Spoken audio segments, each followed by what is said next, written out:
Wellspring by Teresa Hampton. Good for nothing. When I was growing up, there was an expression used that one rarely hears today. If something or someone did not do what was intended, it was simply good for nothing.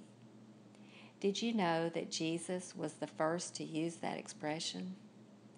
In one of the most powerful, wide-sweeping sermons ever delivered, he taught about aspects of daily Christian living, being what God intended us to be.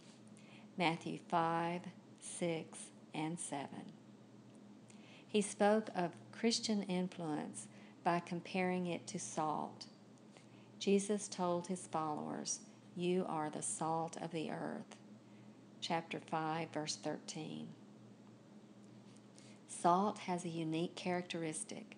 It changes whatever it comes in contact with. For many years, salt was used as a preservative, especially with meat. It was also used to aid in the healing process. Even today, with all the medical advances, I believe nothing helps a sore throat more than gargling with warm salt water. Salt was and is still used for flavoring or seasoning food. But did you know that salt also kills? If snails invade your patio space, sprinkle salt on them and they are sure to shrink away. Salt changes whatever comes in contact with it. That is, unless the salt is contaminated or loses its saltiness.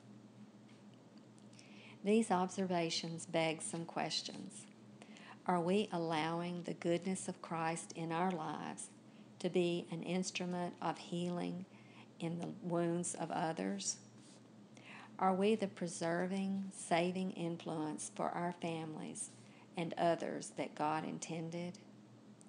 Are we the flavoring or seasoning the world with Jesus' message of redemption?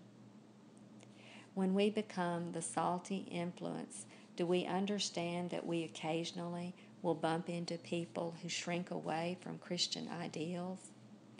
They may reject any semblance of religion or castigate those who believe in the Savior.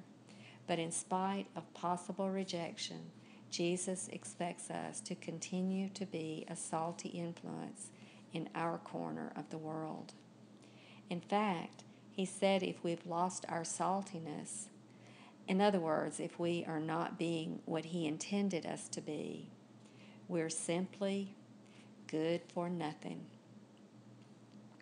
Today's verse: salt is good, but if the salt loses its flavor, how will you season with it? Have salt in yourselves and have peace with one another. Mark 9, verse 50.